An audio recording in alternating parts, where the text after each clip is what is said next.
Програма наменета за целата публика.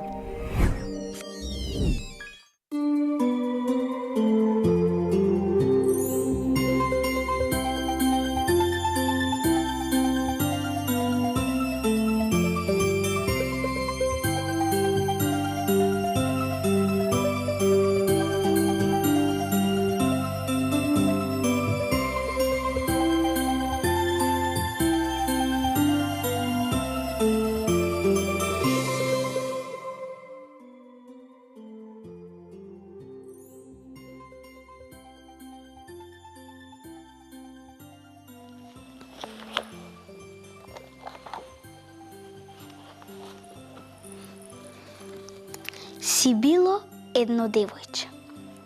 Се викало Ангелина. Си живеело со мајка си.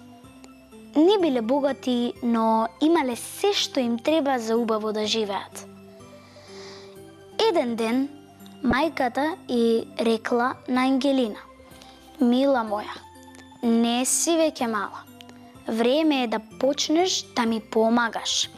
Од секоја работа што ќе ја завршиш, ќе имаш фајде. Така ќе се договориме. Еве денеска, ако ја измолзеш кравата, млекото можеш да го однесеш на пазар и да го продадеш, а со парите купи си што сакаш." Како рекле, така направиле. Ангелина наполнила едно котле со млеко, ја гушнала мајка си и тргнала на пазар. Весело подрипнувала по пат и размислувала колку пари ќе добие за млекото. Некаде на полпат застанала да размисли што ќе прави со парите што ќе ги добие за млекото. Во еден миг извикала: "Знам на што ќе ги потрошам." Немала со кого, па почнала да ја раскажува една птица. "Знаеш каков ми е планот, мила птицо? Имам прекрасна идеја. Со парите од млекото ќе купам кокошка, а таа ќе ми даде јајца, од кои ќе излезат пилиња." Ангелина продолжила да подскокнува по патот.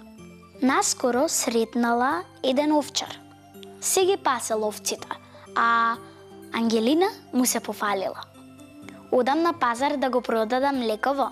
Со парите што ќе ги добијам, ќе купам кокошка. Од кокошката ќе добијам пилиња. Тие ќе ги продадам за теле.